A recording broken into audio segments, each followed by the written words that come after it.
ગુજરાતના બનાસકાંઠામાં હાલ માહોલ ગરમાયેલો જોવા મળી રહ્યો છે, કારણ કે ગેનીબેન ઠાકોર વિશે જે જગદીશ વિશ્વકર્મા દ્વારા વિવાદાસ્પદ નિવેદન આપવામાં આવ્યું હતું તેને લઈને કોંગ્રેસ તેમજ ઠાકોર સમાજમાં ભારે રોષ હતો અને એ રોષ હાલ વાવ થરાદમાં જોવા મળી રહ્યો છે।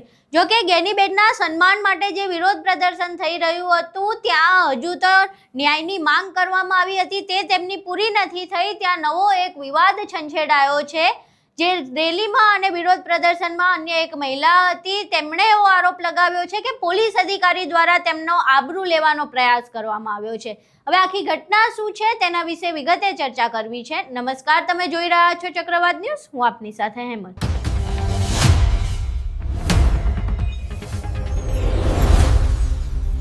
જગદીશ વિશ્વકર્મા દ્વારા ગેનીબેન ઠાકોર પર પ્રહાર કરતા એક વિવાદિત નિવેદન આપવામાં આવ્યું કે ગેનીબેનના સાડીના પાલવમાં બાંધેલી જે બેઠકો હતી તે ભાજપે આંચકી લીધી છે।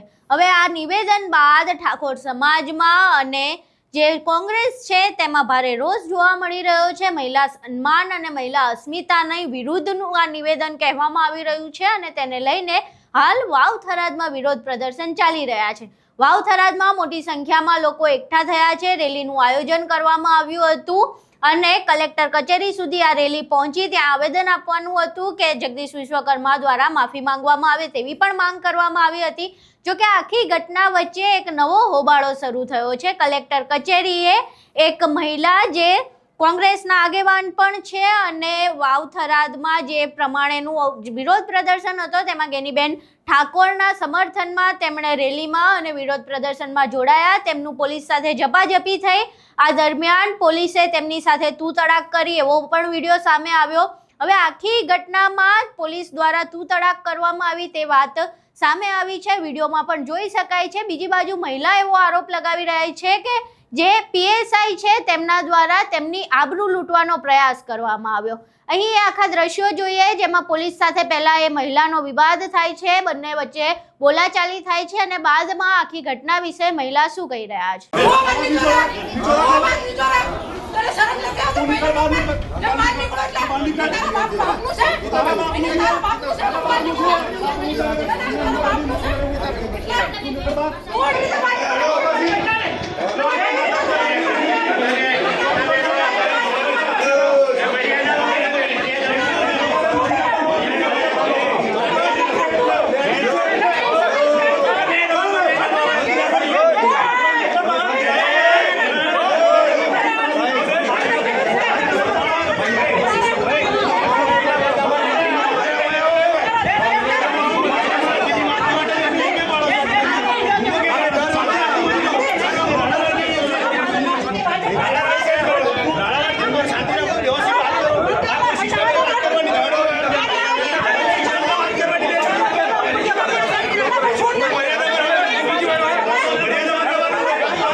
મારી આજ આબરૂ લીધી છે પીએસઆઈએ।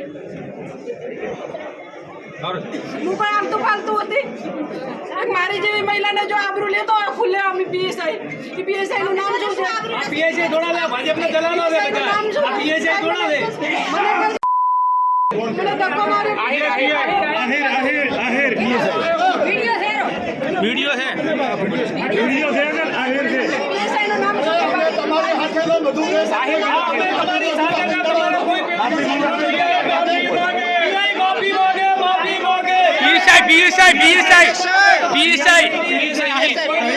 પીએસઆઈ આહિર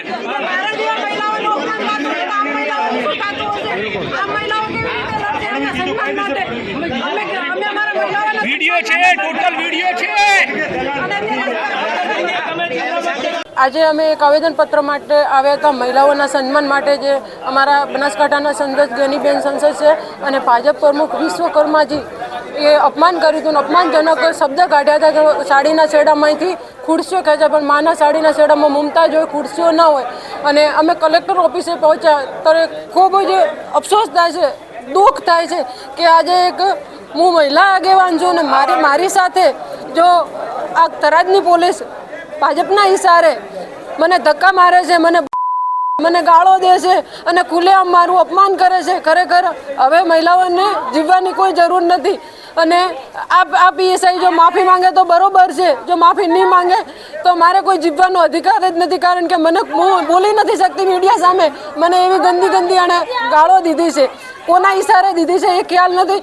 પણ એક મહિલા તરીકે જો આટલું સહન કરવું પડે એક આગેવાન તરીકે, તો આમ મહિલાઓનું શું થતું? અહીં તમે વિડીયો જોયો. હવે આખી ઘટનાને લઈને કોંગ્રેસના પૂર્વ ધારાસભ્ય એવા ગુલાબસિંહ રાજપૂતનો પણ વિડીયો સામે આવ્યો છે. તે પણ આ વિરોધ પ્રદર્શનમાં જોડાયેલા હતા અને આ દરમિયાન તેમણે આખી જે ઘટના બની હતી, જે મહિલાએ આરોપ લગાવ્યા છે પોલીસ અધિકારી પર, તેના વિશે વાત કરી છે અને ત્યાં હકીકતમાં શું બન્યું હતું તે જણાવ્યું છે.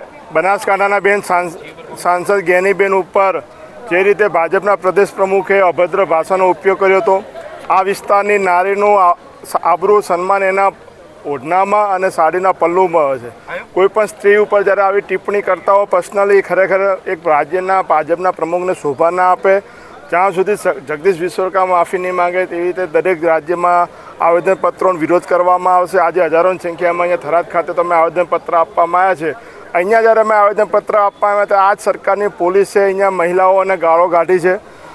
મહિલાઓને પુરુષ પોલીસ દ્વારા અડી ના શકાય તેમ છતાં ધક્કા મારવામાં આવ્યા છે. આ નારી સન્માનની વાતો કરનારી આ સરકારમાં નારીઓનું ક્યાંય સન્માન નથી. ભાજપના પ્રમુખથી લઈને ભાજપની આ પોલીસ સુધી તમામ લોકો જો નારીઓની આબરૂ લેવા બેઠા હોય તો કોની પાસે લોકો જશે?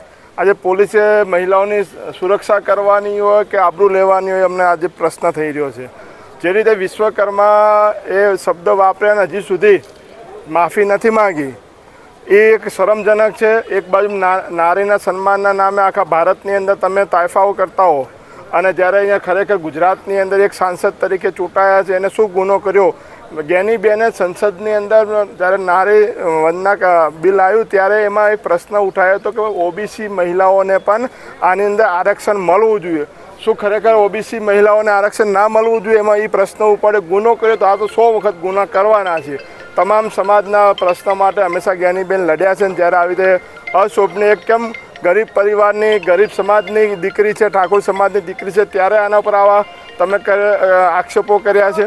ગમે તે ગરીબ પરિવારની હોય, સુખી પરિવારની હોય, એની આબરૂ છે ને એક સાંસદને માટે જે આ શબ્દ વાપરે અમે વખોડીએ છીએ.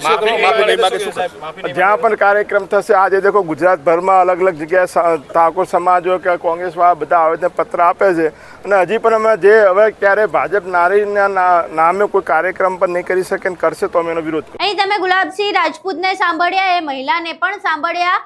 હવે જે ગેનીબેન ઠાકોરના સમર્થનમાં અને ગેનીબેન ઠાકોરના સન્માનને લઈને જે વિરોધ પ્રદર્શન થઈ રહ્યા હતા, જે રેલીનું આયોજન થયું હતું, હવે આ વિરોધ પ્રદર્શનમાં એક નવો મુદ્દો જોડાઈ ગયો છે. હવે એક નહીં પરંતુ 2 મહિલા સન્માનને લઈને વિરોધ પ્રદર્શન થઈ રહ્યા છે.